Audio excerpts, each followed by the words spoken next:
If you recently lost your job and your health coverage due to the COVID-19 pandemic and you think you may be eligible for Medicare, you probably have more questions than answers right now. Statewide Insurers Group, All Things Medicare, can help you with that. We can provide the guidance and the answers that you need to get the benefits you may be eligible for. Don't let this time of uncertainty jeopardize your eligibility for your Medicare benefits. Remember, relationships matter. Call Statewide Insurers Group today for the answers that you need now. 316-8166. In the market for new or used guns, look no further than Carolina Jewelry Pawn and Gun. Whether you want to buy, sell, or trade, we got you covered. While you're here, check out our large selection of jewelry. We offer gold, silver, diamond, and beautiful estate jewelry. Looking for electronics? We have almost anything you can think of. We always carry new and used guns, so come here first and shop with a local business you can trust. Carolina Jewelry Pawn and Gun, serving you for over 25 years. 443-1668, 2552 Sunset Avenue, Rocky Mount.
We are here with Christy Ruffin, the sister of Tammy Grady, who's been missing since November of 2019.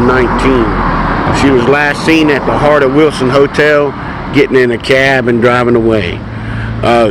Christy, it's been several months. You know, what do you think about the people who say, you know, just step back and relax and let somebody else handle this, or maybe your sisters just run off to Myrtle Beach? Yeah, I get a lot of that. Maybe she left and went to Mexico. Maybe she left and went to Florida. I personally know with the relationship that her and I have that there's no place she would have went that would have caused her to go 269 days without contacting me. And that's how long it's been today. It's been 269 days since I spoke to her. We're coming up on her 9-month anniversary of her being gone, since she's been gone. That'll be coming up in the next few days. And even though people feel like so much time has gone on, and a lot of people have moved on and they forget, and they think, well, it's just a cold case, it's never going to be solved. I can't give up. This is my sister, and I have to keep fighting for her. And I do believe with my whole heart that there is information out there where people know where she is.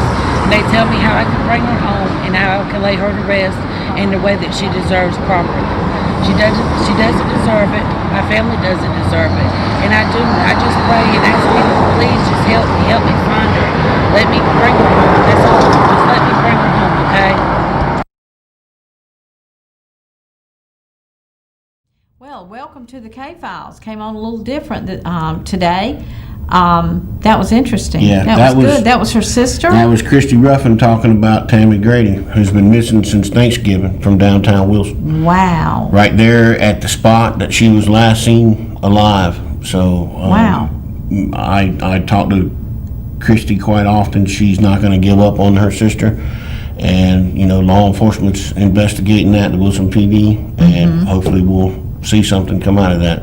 And again, as we say, that will bring closure to Christy and her family if they If they find her, hopefully they will find her. We won't say if, we'll say when Right. they find her. Absolutely. To be positive. So, anyway, what are we talking about today, Sure. Lindell? Okay. So, in just a minute, we're gonna show another video clip of an interview that I did with Jamal Farrar. He's a independent filmmaker. Grew up in Edgecombe County and lives in Raleigh now. Very involved in the theater and everything, and he wanted to put a movie together about the Seven Bridges Road cases. You do want to So, see this, folks. Yeah, the clip is good, and then of course we've got a little interview with him. It's part 1 of 2. We'll have more next week, and it's the official launch of our investigation into the Seven Bridges Road cases. Yeah, you will be hearing a whole lot more about that in the future. Absolutely. And then later in the show, we're going to have Amelia Harper from the Telegram. Right? She's going to be on to talk about. We ran out of time. We were talking about shooting into occupied dwellings, and we ran out of time. So she's going to be back with us to kind of explain, why that's such a problem, and hopefully what we can do to get it fixed. Right. And then something that I wanted to talk about. I talked about this last week a little bit, but I didn't have a picture of it, so I wanted to show people a picture of that. And it's it's really the coolest thing that I've encountered in 20 years of doing this, and it's the Lost Persons Behavior app. It's based on a book that a guy wrote years ago. That's what the app looks like, right? And what is so interesting about it is it's so user friendly, right? And anybody that's interested in any of this kind of stuff, they should really go and download that and look at it, because it's got a wizard on there like it's showing, and you can just press whatever that you need to look at. Let me That's put my kinda eyeballs neat. on. So if someone's missing in the water, or if you got a child missing, or there's been an abduction, a plane crash, anything whatever it is, Yes. you click that wizard and it goes straight to, all based on years worth of scientific study and statistics and research, all the possibilities of what could Wow. happen, and you can narrow it down, and it's statistically it's accurate. So That's scary. It's You're sitting there scared to death already. Exactly. Well, but But it is very helpful. It's a lot of the search and rescue people use it. Yeah, When yeah. they show up at a scene, because it has sections where for people who are search and rescue, Right. they can click into that and it can tell you exactly what to do to set up a search. It can tell you how, depending on the circumstances, if the person has dementia or if it's a young child, it'll tell you exactly how far your perimeter search should be. It'll tell you who to contact. It has, it's the best tool that I've ever seen. It's probably about the only tool I've ever seen for missing people. Right. But it is amazing. I sit sometimes at night, when instead of playing Angry Birds or whatever, Farmer John or whatever it is, all these Right. people play on their phones. You can look at that and it can really, and it also has a thing in the back of it about statistics where it'll say, like a child age 7 to 9. Right. If that child isn't found in the first 24 hours, the statistics, Yes, the it goes chance of down finding and that down child and goes down, down the dramatically, chances, right? yes. So I thought it was really, That is really neat. fascinating. Yeah, and Yeah. it's something that So you're people are going to interested learn a lot on this program. Oh, yeah. You're going to learn a whole lot. It's not just about, yes, it's cold cases, but there's a lot of education in here too. Right. Pieces that people are enjoying that. Well, I'm I've hearing got that. I got 7 months left till I get my master's degree and I start teaching college. Oh, wow. Hopefully it will. Hopefully. So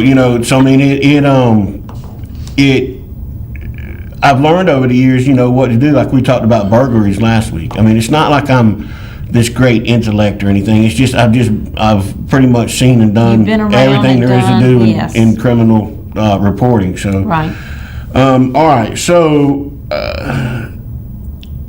we're going to start talking about the Seven Bridges Road cases, right? Yes, now we that are. that is something that everybody and their brother has asked me about since the day I got Sure. here, right? I'm sure. And we've touched on it a little bit. You know, we talked about how a lot of folks would be surprised that Councilman Knight was extremely helpful to me in the Right. beginning with all that.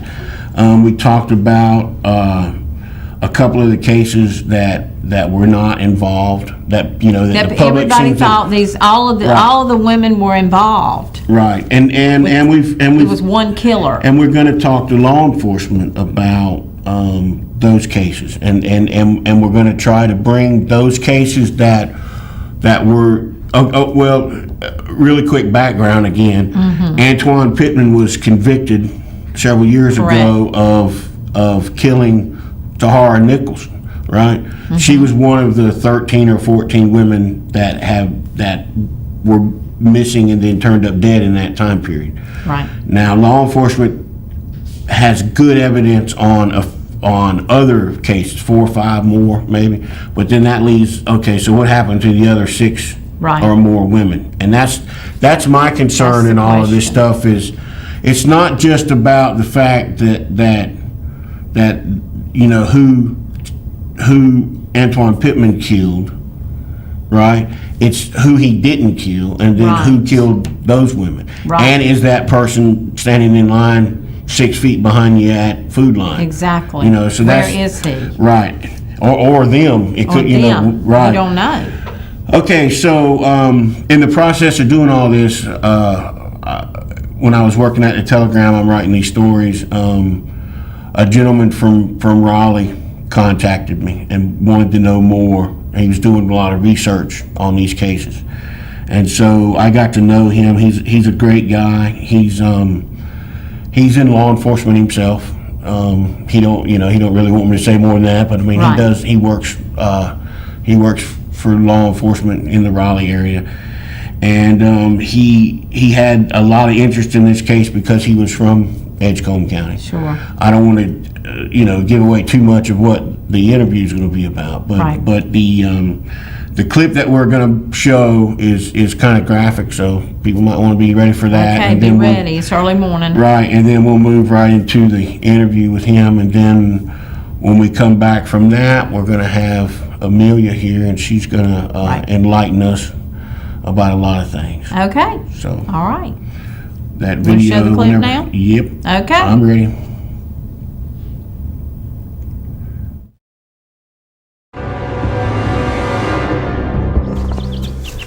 Hey, how'd he do today? He did real good. What are you gonna do? You ain't been doing nothing all day. What? I worked my whole life. Oh, you're right. Yes. Hey, darling, you want me, Ma, to teach you how to untie that horse? Yeah. All right.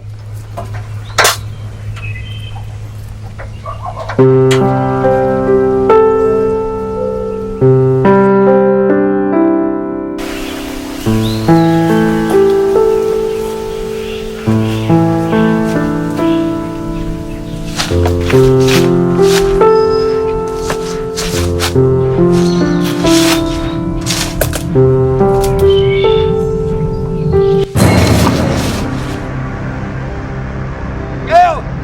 Gail! Gail! What? What is it? Get Sheriff Dawson on the phone! Right now!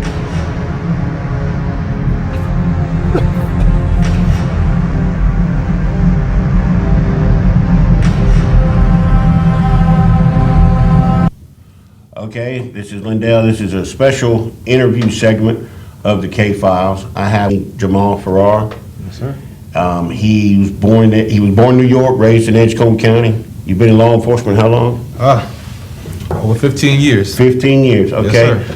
What we're going to talk about today is your movie career, and which is not only acting but directing as well, Yes, sir. and probably writing, I imagine. Yeah, I do a writing. Okay, so I met Jamal probably a couple years ago. He contacted me because he was interested in the Seven Bridges Road case, what is commonly known as that. Of course, it was about a dozen women that were missing and then found murdered in Edgecombe County along Seven Bridges Road back in 2007, 8, 9 time frame. You know, Jamal has, as a filmmaker, independent filmmaker. Yes, sir. I mean, and I'm going to shut up in a minute and let you do all the talking. Jamal has created a segment of independent film that I think is fantastic. I've watched it several times, and I think it's important for these kind of things to trickle down into the arts, because the name of the film is forgotten. Yes. And that's pretty much what's happened here. Outside of law enforcement, this case has largely been forgotten. Yeah. And I think that fictionalized accounts, what that does is that brings the situation back to the public. And I want you to kind of explain, how this came about, or how you thought, I want to make a movie about this, that sort of thing. So originally, I had reached out to, I can't remember, I had reached out to the newspaper to do some marketing for the National Black Theater Festival in Winston-Salem, which I was a part of.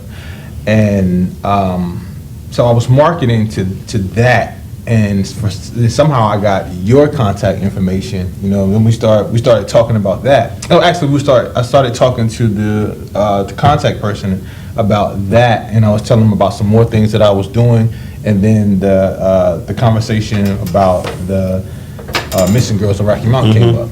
So that's when I got put in contact with you. So I reached out to you, Right. and we began to talk about it. But originally, You had already had the movie in it, at least part of the movie made. yeah, I had already cast it for the movie. I had already written it, cast it for it, and began to do a little bit of filming. It was one of those things where it was just by happenstance. I think it was just one day I was in the barbershop, and I wasn't at my regular barber. I had went to another barber because my barber had went out of town. And so I'm sitting there in the waiting area, and there's this magazine, and it just had Rocky Mount, and it was just a popular magazine. And so I'm like, why is Rocky Mount on this this magazine? Now, where is it? This is in Cary, Apex? So this where was were in you at? Raleigh. In Raleigh, okay. This was in Raleigh. And I'm looking at the magazine, so I'm like, there's Rocky Mountain. I'm like, what's this all about? So I start scrolling through, thumbing through the pages. I find the article, and I'm like, God, I remember this. I remember hearing something about this, but I just didn't know the details of it. So as I'm reading it, and I'm like, wow, this story is like amazing. This is a great story. And so was that the GQ article? The GQ magazine. Yeah, Yes. okay. Of course. So I'm like, GQ. Why is Rocky Mount on a GQ magazine? Right. And so as I started to read the story and to bring things back to my remembrance about hearing things about it, there was a lot of like, kind of like a folklore where it was kind of like, you hear this story, then you hear that story, then you hear like some of it's not true, then some of it's like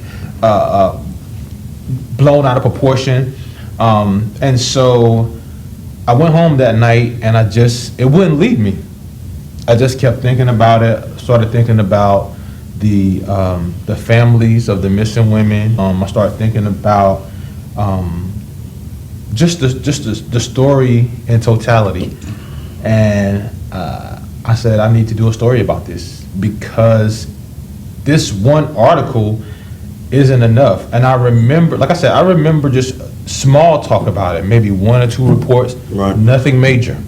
And so I said, this story is huge. You're talking about this many missing women, murdered women, that no one's talking about, that everybody's forgotten about. Right. So before I came up with the title Forgotten, I went back and forth with a couple of names, what I was going to do with it. I just started jotting stuff down, thinking about the people who I wanted to play certain characters, and it just came out. Yeah, well, I like the, I think the part that you filmed is about 8 minutes long? Mm-hmm. Is that? So it's a short film. Right, And right. I wanted to do a short film first just to get a feel of how I would want the whole series to go. Well, sure, I mean, that's the way it's done. And, Yes. and I really like, I really think that the film it's just got a lot of good balance in it, because, you know, it has some scenes that's going to grab people's attention, Right. you know, about what the serious subject matter is. But I mean, you also go into some family drama, you know, of the lead detective in the case, and of course all fictionalized. Yes. But I mean, that's how you get things done, you Right. know, and that's how, and I just think that it's very well made. I mean, that's for sure. And, Thank you. And I was looking at you had some, when I was looking at Forgotten, I saw on YouTube you had some other stuff on there. Yeah. And I was looking at your, I guess like your sizzle reel. I don't know what they call it in Hollywood, but what were some of the parts that you've played. Oh, yeah. And I was just really knocked. I mean, some of that stuff where you're in the parking garage and you're yelling at the guy. Oh, yeah. I mean, that's good stuff, man. I mean, that is really good acting, and you know, it's, to me, when you contacted me and you were talking about a movie and all that stuff, I mean, that's the level that this story belongs at. You know, I mean, it belongs. There was also a very nice lady that made a play out of what's happened, and the play I talked to her. Okay, yeah, I talked to her not too long ago about, you know, collaborating Absolutely, together and yeah. just doing some things, making some things happen with the stage play, because that's where I started. I started in theater. I've been acting professionally now for over 10 years. right. And so I slowly made that transition from theater to film. I've met a ton of people, built a huge relationships, and I just been able to function in that capacity with a lot of people, and so it's been great. Yeah, that's nice. And I know I wrote about, for the Telegram, I wrote about some of the festivals that you've been involved in. I mean, you know, some big, you went out to, was it where was that last one? It was Winston-Salem. Winston-Salem, okay, yeah. But I mean, it was a huge film festival. Of course, we're not doing a lot of festivals right now because of the coronavirus. But Exactly. yeah, exactly. But I mean, that was that's big news, man. And I'm really excited about this film. You know, hopefully you'll get the time to go back and do some more, finish it out more or less, because the film is gripping, and I think it's needed. You know, because the title is appropriate. I mean, Forgotten. I've talked to a lot of detectives that were involved in that case, and you know, there was. Well, this is a good place to cut it off, folks. We're going to get into next week. We're going to talk a little bit about the actual case and where it's at now, and why Forgotten is a appropriate name for a film about it. And so again, this is Jamal Farrar. He's independent filmmaker. He's made a film about the Seven Bridges Road case, and we will be back to the studio live show here in a minute. And I appreciate y'all watching. Yes. Thank you. If you recently lost your job and your health coverage due to the COVID-19 pandemic, and you think you may be eligible for Medicare, you probably have more questions than answers right now. Statewide Insurers Group, All Things Medicare, can help you with that. We can provide the guidance and the answers that you need to get the benefits you may be eligible for. Don't let this time of uncertainty jeopardize your eligibility for your Medicare benefits. Remember, relationships matter. Call Statewide Insurers Group today for the answers that you need now. 316-8166. In the market for new or used guns, look no further than Carolina Jewelry Pawn and Gun. Whether you want to buy, sell, or trade, we got you covered. While you're here, check out our large selection of jewelry. We offer gold, silver, diamond, and beautiful estate jewelry. Looking for electronics? We have almost anything you can think of. We always carry new and used guns, so come here first and shop with a local business you can trust. Carolina Jewelry Pawn and Gun, serving you for over 25 years. 443-1668, 2552 Sunset Avenue, Rocky Mount. Hello, folks. Welcome back to the K-Files. My name is Lindell. This is Amelia Harper. Hey. We wrote at the Telegram together for, I don't know, almost 5 years or so. Yeah, that's right. We're going to get into a lot of stuff, but before we do that, I want to remind you folks that you can watch this live streamed on WHIGTV.com. We are on at 8 a.m. Thursday morning live. We're on primetime Friday night at 7 p.m. and we're on primetime Tuesday nights at 10 p.m.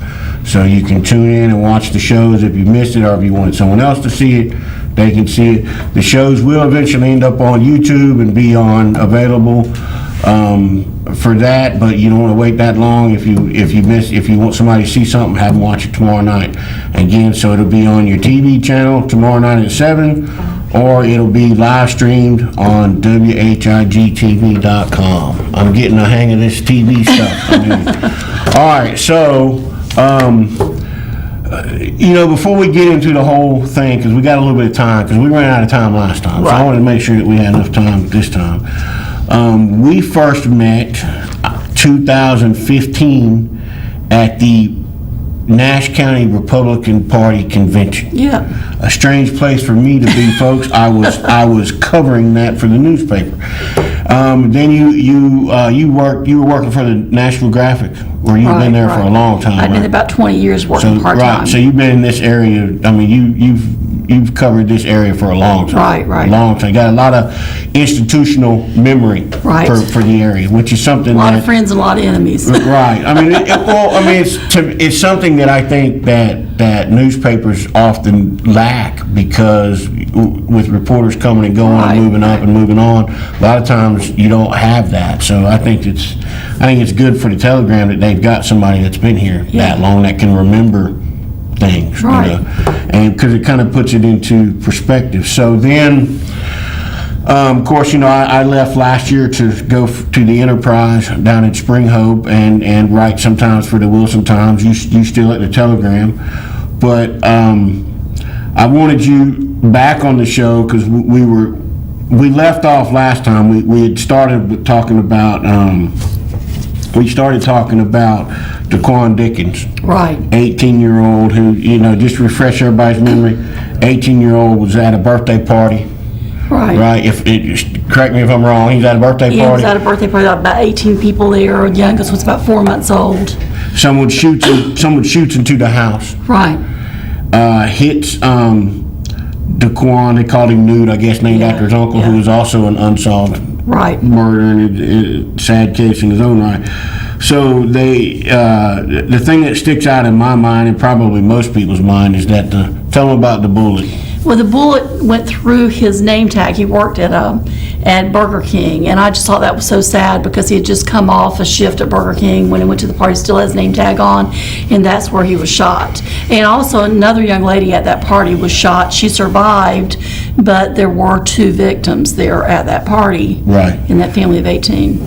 And so that's, so we kind of really got on we just began talking about shooting into an unoccupied dwelling. Is that that's the legal term, right? Right, it's a unoccupied dwelling or vehicle. They're both kind of, and we honestly have a lot of this happen in this community. I was going to try to bring, numbers, but before everybody knows, the computer system's down, so that kind of makes it difficult. The city's computer system. The city, and the P2C, which is the police to citizen website that kind of keeps everybody in track of the case numbers and everything. We use that quite often, and that has actually been having problems off and on almost the entire month. So it was hard to get those lists, but just when I cover these every week, my coworker and I alternate crime coverage, and there are generally 3 to 4 of these cases a week in the shooting city. Into an unoccupied dwelling or vehicle. Wow. And so it happens far more commonly than people think, and it's really always been an issue I know you and I both have always been very concerned about. We felt like for a while was really being downplayed in the city. Right. And but it's important because. Well, let's stop right there and talk about that before we get to the rest of it.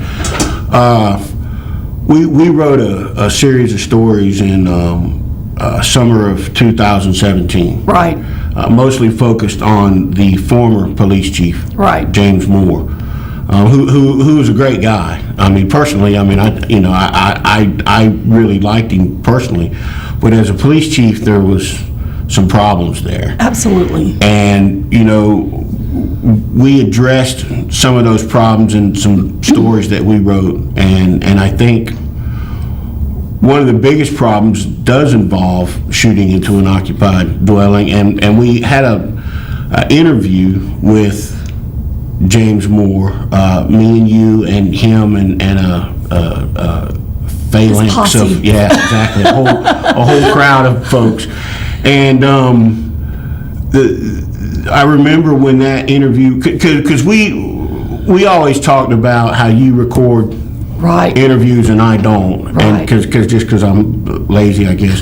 But I remember getting on the elevator, and it was kind of like a scene out of a movie or something. And we got on the elevator, because I couldn't believe the unbelievable things that Chief Moore said. And I remember saying, man, that was one interview that I wished I would have recorded. And then you said, well, I did record it. And it was because folks, in reporting and news writing especially, people depend on the credibility of the reporter for a lot of things. Right. And there's a lot of things that we report that people just have to kind of take our word on. Right.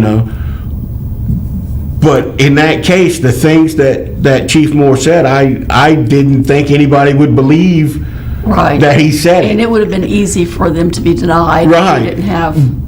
But we did have the recording, and we did report on it, and Chief Moore is no longer with the city. Right. So, we'll leave that at that, his future endeavors.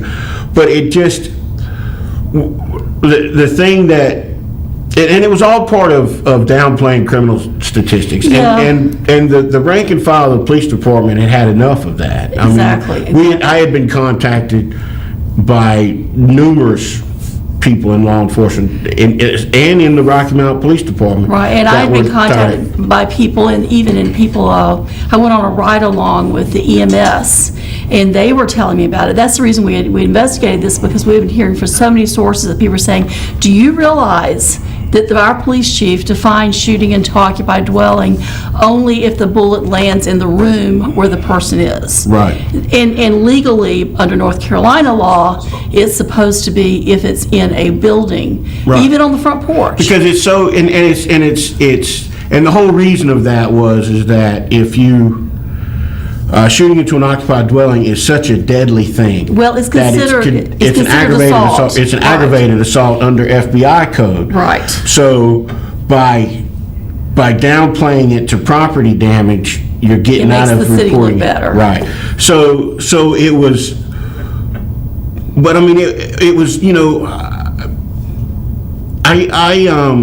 we kind of worked well together, and I aggravated the chief because I asked him if, under that theory, does someone have to be in the front seat? Yeah. And shooting into an occupied vehicle for it to count? Yeah. And he got really, he didn't like that. And then, but then, you asked him point blank 2 or 3 times, and he finally said in his own words that it's not shooting into an occupied dwelling unless they're in the same room. Right, and I remember at that time I said to him, I said, wait, let me understand this. So you're saying a guy sits in a car, he knows there's people in the house, he shoots a building into that house fully knowing that he could kill somebody, and yet it's not considered assault because the bullet just fortunately lands in the kitchen rather than the living room where people. Or the guy walks out of the kitchen and go to the bathroom. Yeah. It's like a Russian roulette theory of aggravated assault. Yeah, and so,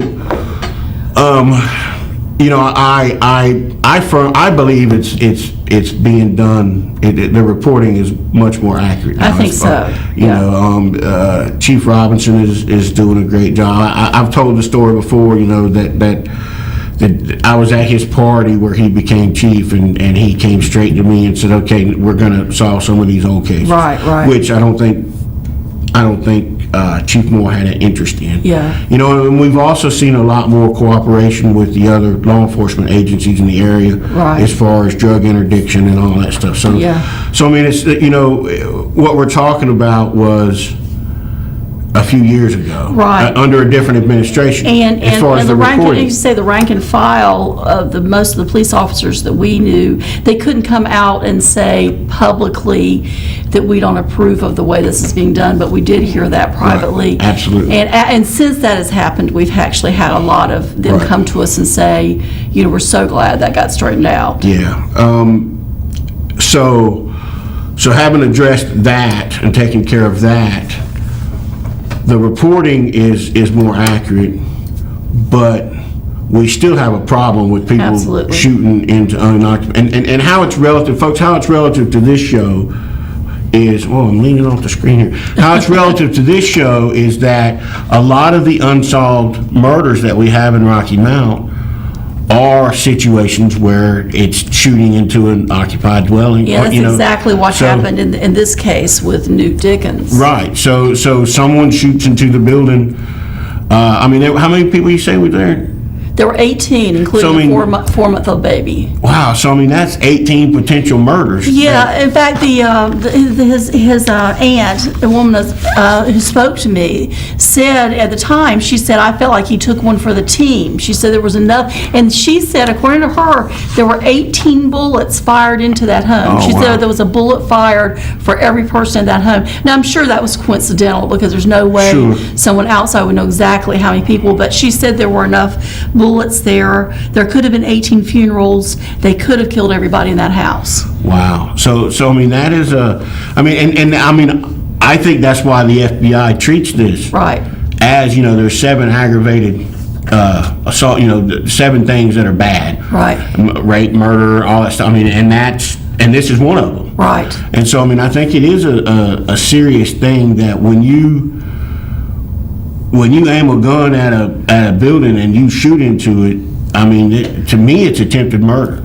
Well, you clearly, if you're in that circumstance, you clearly have no regard at all for human life. Right. You're trying to kill somebody. You're trying to hurt somebody. And even if it's, I think in some cases it may be done to send a message.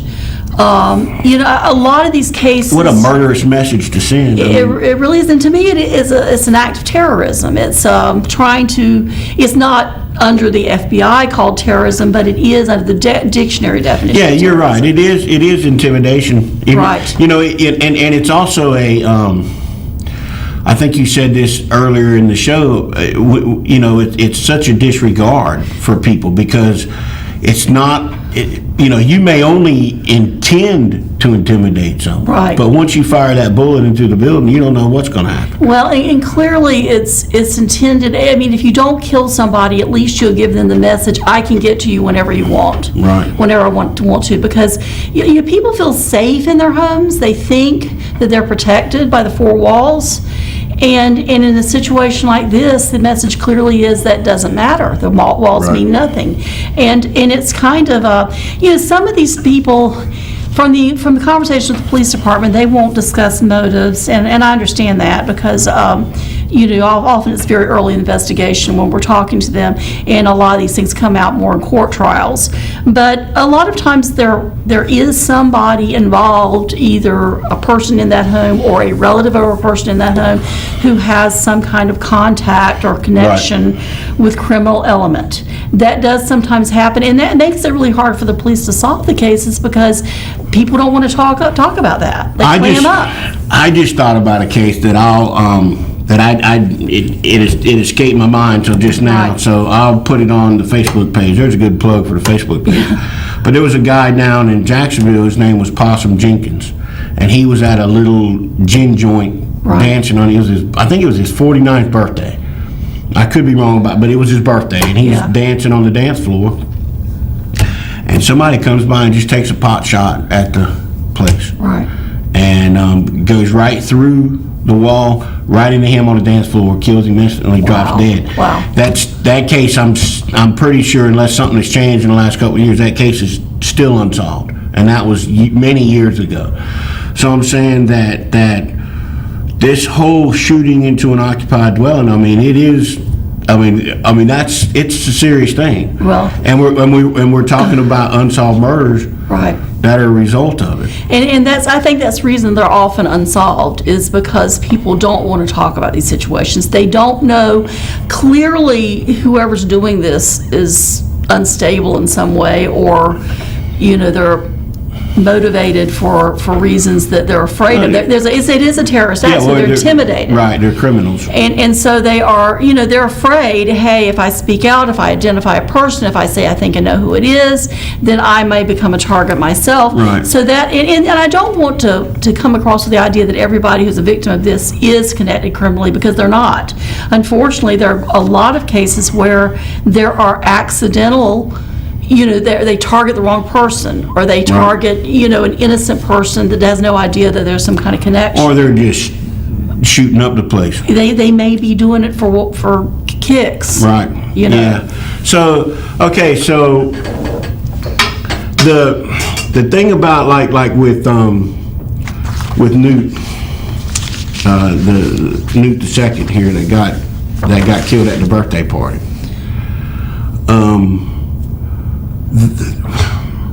The thing that really strikes me is bad about that is why are you shooting somebody at a birthday party that's full of nothing but kids? Right. And I'm kind of flabbergasted at what the motive would be there. Right. When you said it was mostly women and children. Right, there were the 18 people, there were only 2 men in that house, the Newton and another, I believe it was an uncle, not the, Right, and I mean, and the rest were all women. By all accounts, Newt was a good kid, right? I mean, he had a job at Burger King. He was 18, he had a job at Burger King, he was headed to community college, he had just graduated from high school, just like a couple weeks before. He was headed to the community college, and he was planning on studying like early childhood education.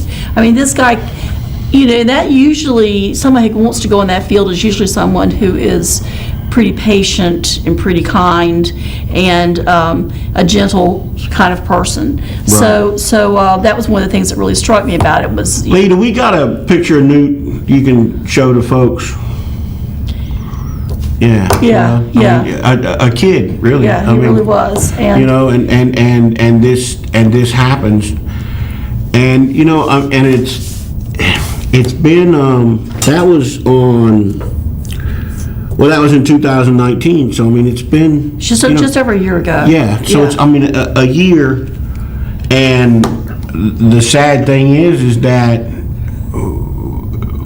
we're probably going to be talking about this same case next year, and for this family, and the year after, and for this family, this is 2 unsolved cases. Sure, his uncle. I got my card here.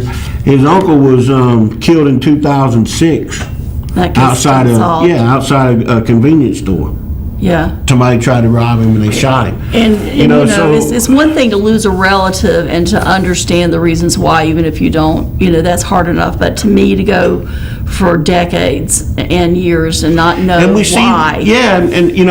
I had Tarek Pittman on the show a while back, and he was friends with Newt, the older Newt, right? Went to high school with him and all that. And his uncle, Tarek's uncle, Tony Grant, was killed several years ago. That's unsolved. Right. Newt gets shot outside a convenience store. That's unsolved. And then Daquan gets killed at a birthday party. Yeah. And that's unsolved. So yeah, it's as friends and close family. Almost everybody that I've talked to has somebody or knows somebody that's been murdered here in Rocky Mount. And it's no, I'm not knocking the cops at all, because it's not a matter of these cases not being investigated. It's when the whole purpose that this show was born was that the public needs to get involved. Well, I thought about this before because, we also cover cases in the county as well. And it seems like the county has a better success rate in solving crimes. But part of that reason is, especially as you know, each year I've been sort of doing a demographic study in January of the murders, and especially in Nash County, a lot of those murders are done by relatives or friends, and so they're easier to solve. There's usually somebody will say, yeah, well, so-and-so was mad at so-and-so. Case in point, a couple of weeks ago, Nash County had 2 murders in one day. Right. One of them, because I'm sure we both wrote about it. Yeah. One of them was a friend. Yeah. Of the guy. The other one was a cousin. Yeah. Of the guy. So that's what I'm talking about. What you said, yeah. So and even like the Lynn Keel trial that's coming up, and but there's been a lot of them. Even that one, the body that we uncovered last year through fighting crime. I mean, that turned out to be a relative. That was her sister-in-law. She was in the backyard. Yeah. You just plugged fighting crime. Do you realize that? I'm not against that. We have our spheres. Right. So the thing. So I guess what we're hedging around in Rocky Mountain is we're dealing a lot of times with deaths that involve gangs. Right. Deaths that involve drugs. Right. And also, I mean, there was a time. Edging up right up, like when I got here in 2015. There was a time when folks were denying that there were gangs in Rocky Mountain. Yeah. And that doesn't help the situation either. It doesn't, I mean, because clearly the thing to the folks that always try to pretend like nothing's wrong in Rocky Mountain, it kind of makes me chuckle a little bit because my son lives in Chicago. Right. My oldest son, he's a graphic artist. He lives in Chicago. He lives out on Lakeshore Drive. Right.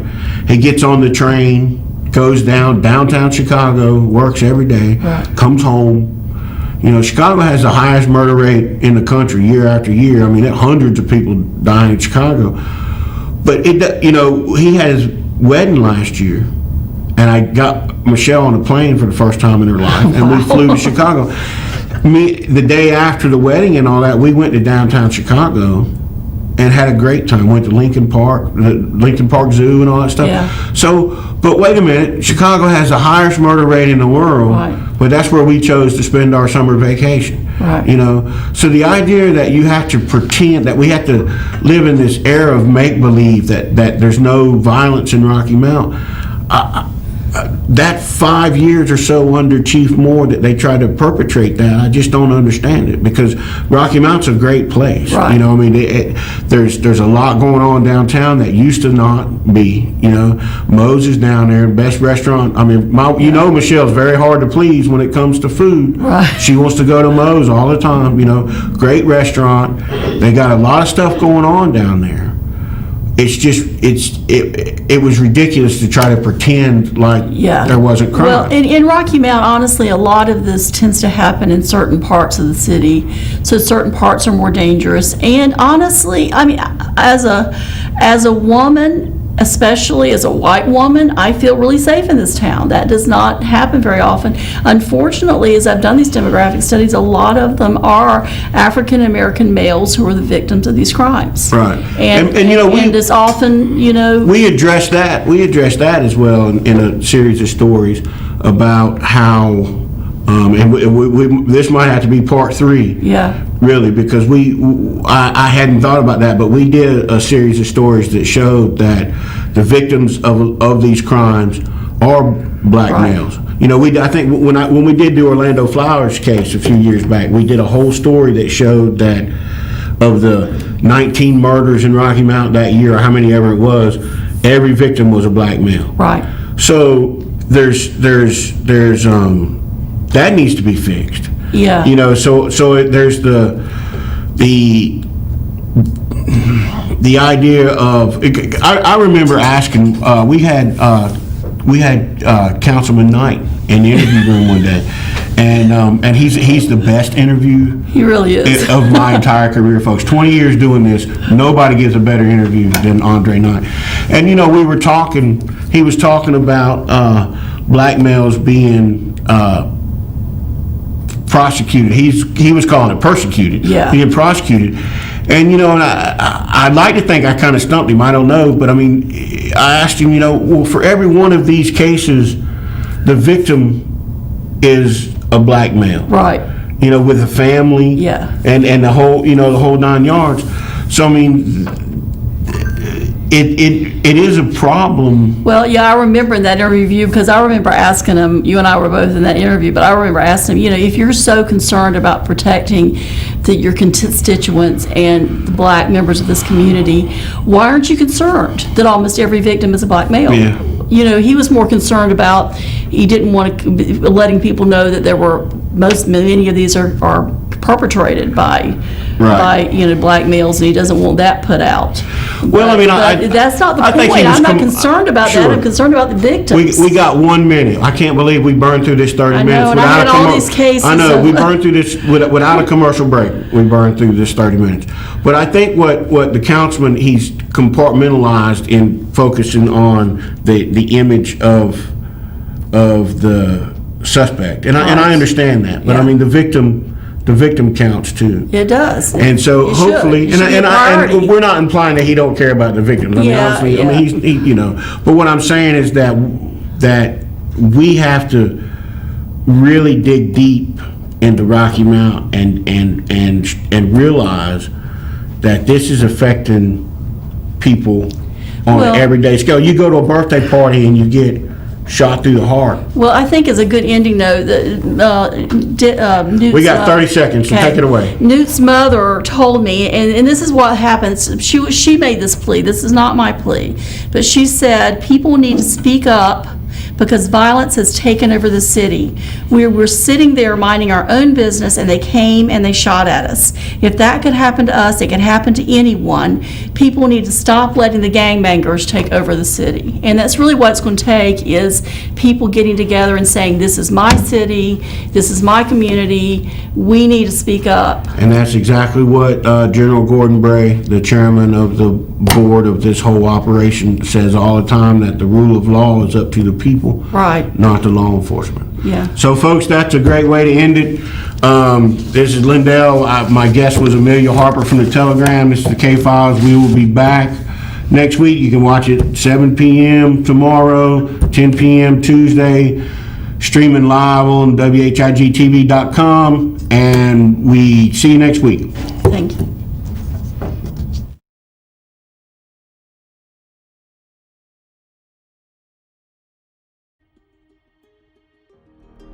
If you recently lost your job and your health coverage due to the COVID-19 pandemic, and you think you may be eligible for Medicare, you probably have more questions than answers right now. Statewide Insurers Group, All Things Medicare, can help you with that. We can provide the guidance and the answers that you need to get the benefits you may be eligible for. Don't let this time of uncertainty jeopardize your eligibility for your Medicare benefits. Remember, relationships matter. Call Statewide Insurers Group today for the answers that you need now. 316-8166. In the market for new or used guns, look no further than Carolina Jewelry Pawn and Gun. Whether you want to buy, sell, or trade, we got you covered. While you're here, check out our large selection of jewelry. We offer gold, silver, diamond, and beautiful estate jewelry. Looking for electronics? We have almost anything you can think of. We always carry new and used guns, so come here first and shop with a local business you can trust. Carolina Jewelry Pawn and Gun, serving you for over 25 years. 443-1668, 2552 Sunset Avenue, Rocky Mount.